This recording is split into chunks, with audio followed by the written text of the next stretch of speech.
Yo, what's going on, guys? Welcome back to the Boys Do Sports. Today we have our Thanksgiving episode. So this is just going to be, we're talking about the 3 Thanksgiving games. We're going to go through the game picks.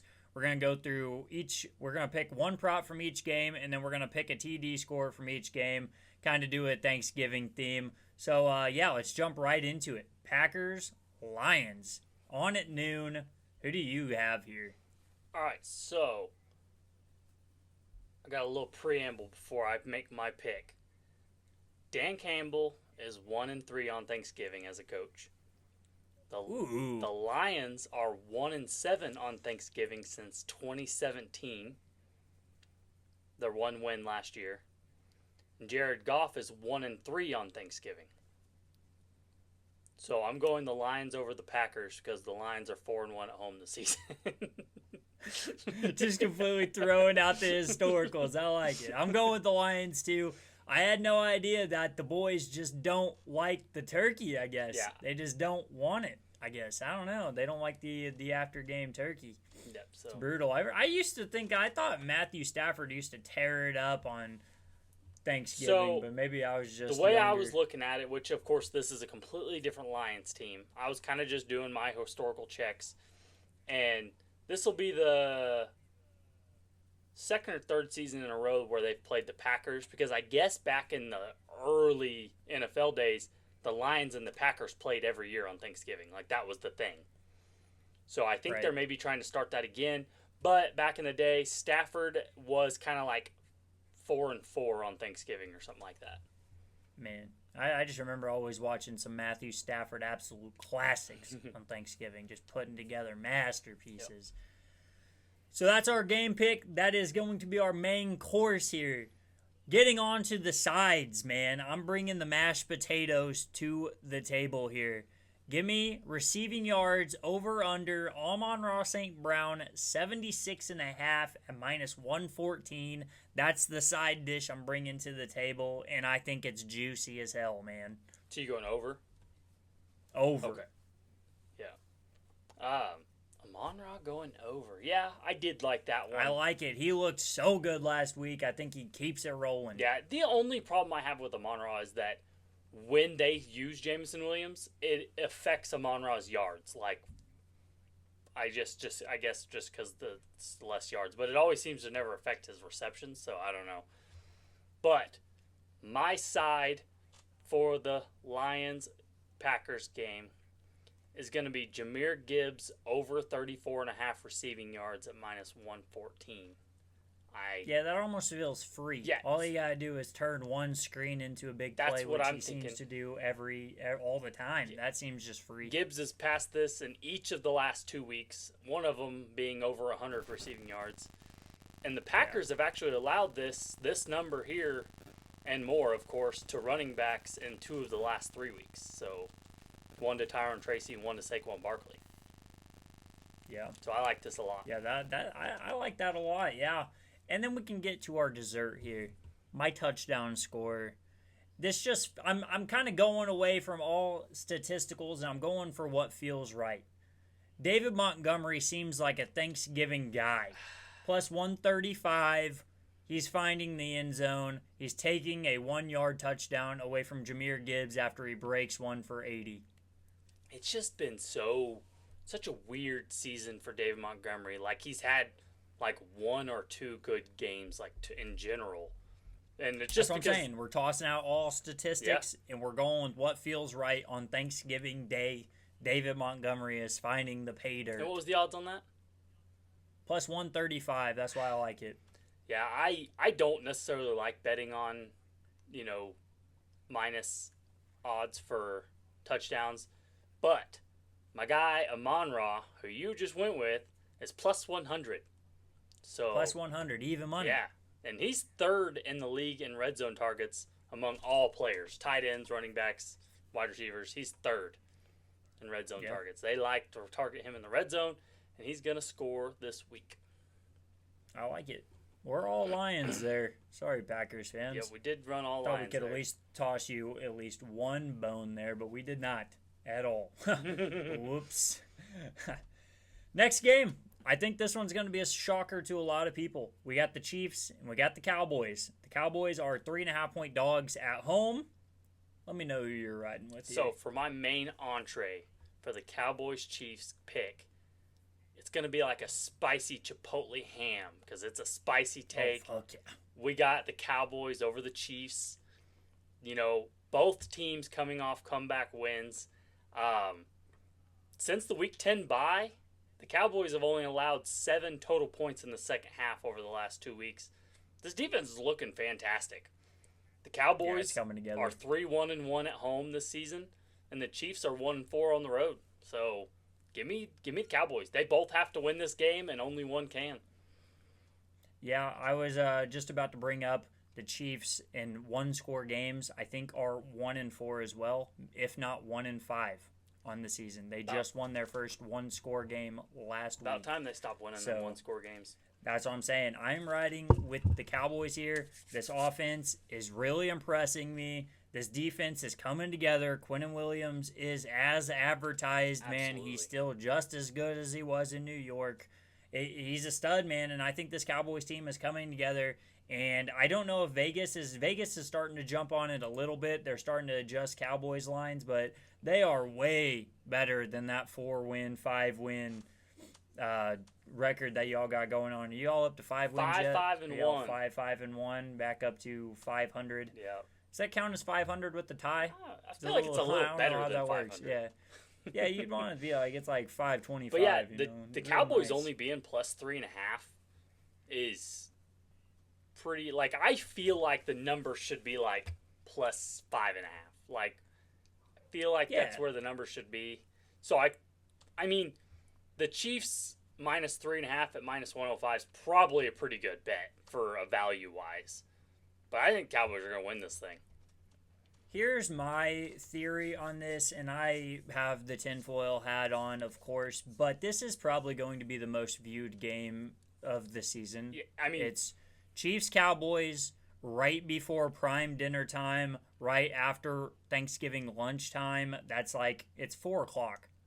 This is prime Thanksgiving time. Everybody and their mom is going to be watching this game, literally. Yeah, because everyone like knows who the Chiefs and the Cowboys are right now. Yeah, and it's people who don't watch football will watch football on Thanksgiving because it is what you do. Yeah, and so and they're going to be watching Cowboys Chiefs because it's like, oh, I hear about the Cowboys and the Chiefs. Let's turn that on. Yeah, that's what this was prime scheduling. Yeah, the recency of the Chiefs and then the history of the Cowboys. This will break records for the most viewed game on Thanksgiving Day. And back to what I was saying about putting the tinfoil hat on, I don't believe that the NFL will let this game get blown out. Like, there is no way that this game even gets out of a one-score game. No. Like, this thing is going to stay close all the way until at least the third quarter, at least until people start tuning out. But, man, this one should be fun. I think this one's going to be the best game on the slate. And I say that with, I think this Bengals-Ravens game is going to be interesting with Joe Burrow coming back, but we'll get there when we get there. Let's let you bring the side dish first here. I brought the side dish last time. You go ahead and hit me with the side dish this time. So my side dish, plus 105, so I like the number on it. Good value. CeeDee Lamb over 6.5 receptions. Like, ooh. He's had 10 plus... Oh, that's not good for me. Oh, no. He's had 10-plus targets in 5 of his last 7 games this season. 5 of his 7 healthy games this season. And he had terrible troubles with drops last week. Like, It was god-awful. I think this will they be gotta get him going, a get-right game. Remember in Week 1, he had those terrible drops against the Eagles? I mean, he still had like 140 yards or something stupid. And 10 catches. Yeah. The next week, he had like 15 targets. First downs. Yeah, he had like 15 targets the next week with 11 or 12 catches. Like, it's going to be fine. 7 receptions. Easy.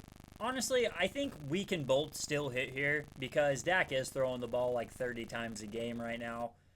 I'm taking George Pickens, 6+ receptions at plus 108. It's a nice round even number, and George Pickens has been just the most reliable security blanket for Dak Prescott, Who would have thought coming into the season that George Pickens would have been Mr. Reliable on this Cowboys offense? Like, it's beyond me.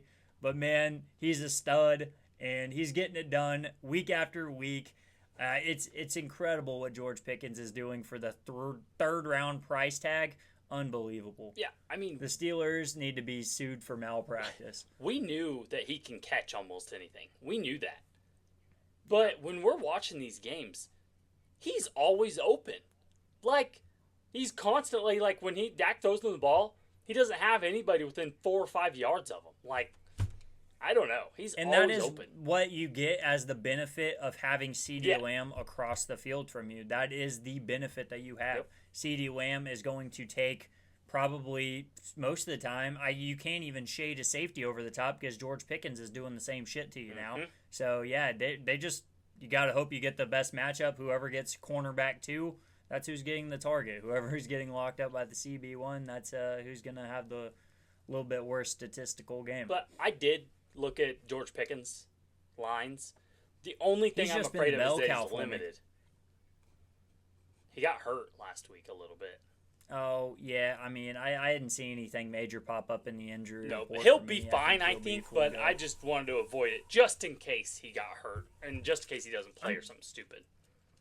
I'm really trying to base my prop picks off of guys who just absolutely radiate Thanksgiving energy. And George Pickens just seems like the guy after the game that's just going to rip the fucking turkey leg off after putting up 120 and 2 tuds.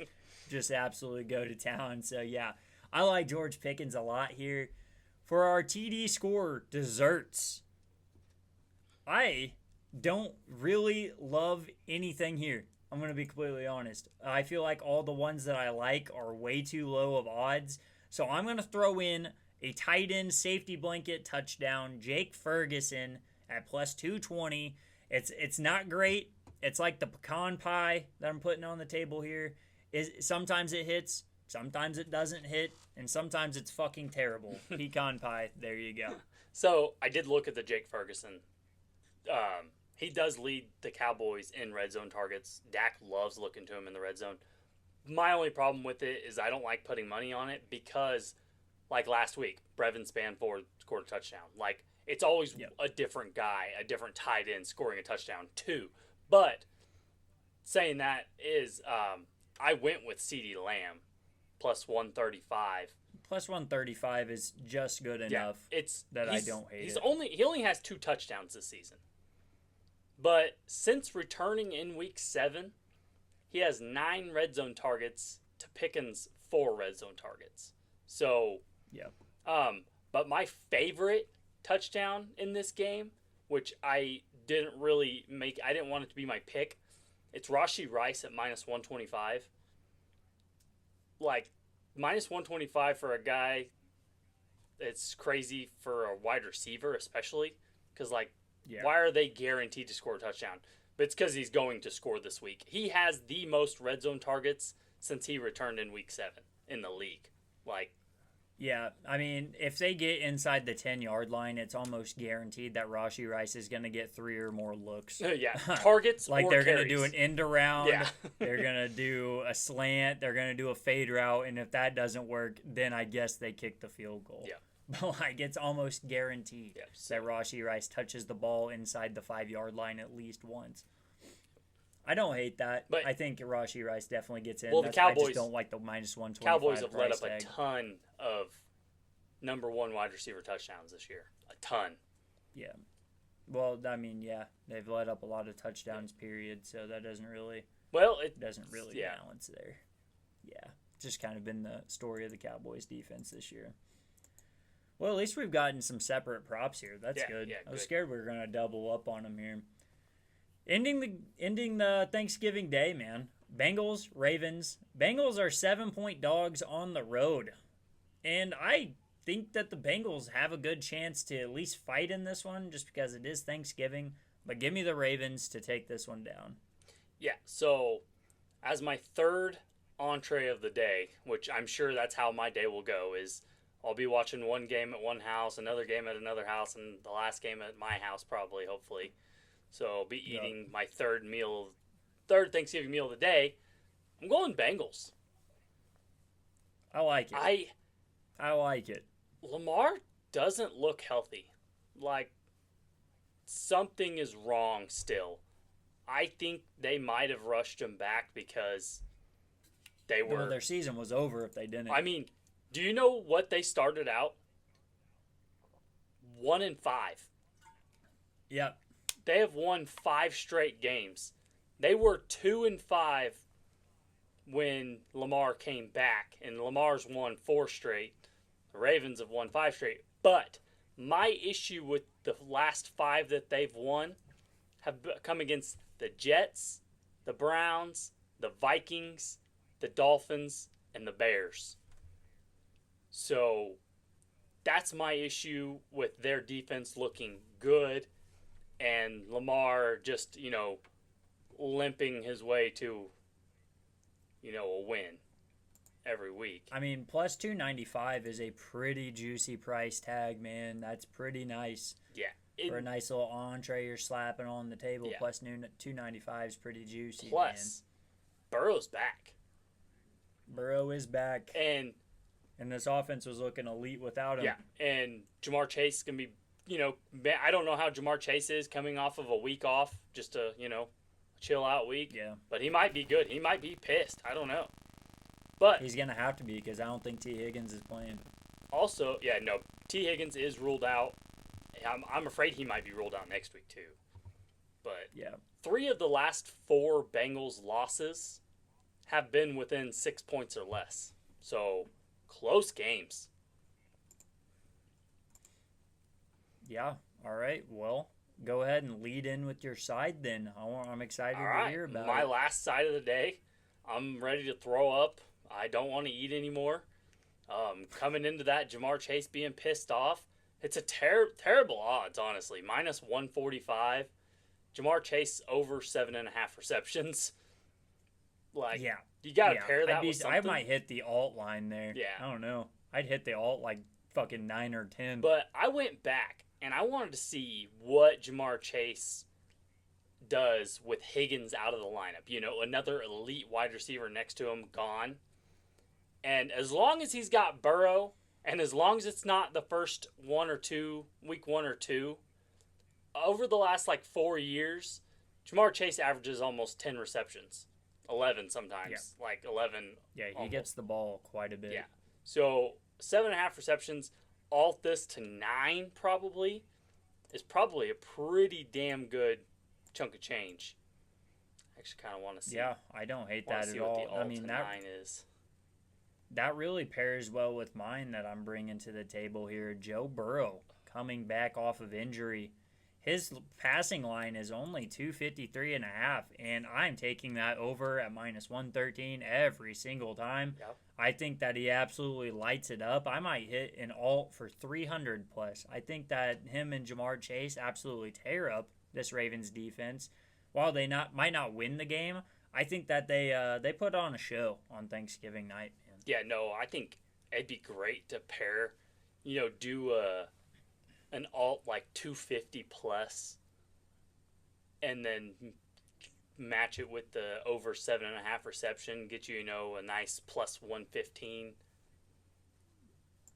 20 bomb or something, double your money. A nice big chunk there. Yeah, I like that a lot. Well, go ahead.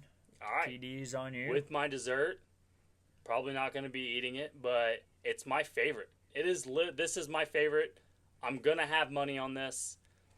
My touchdown score for this game is Mark Andrews, plus 105.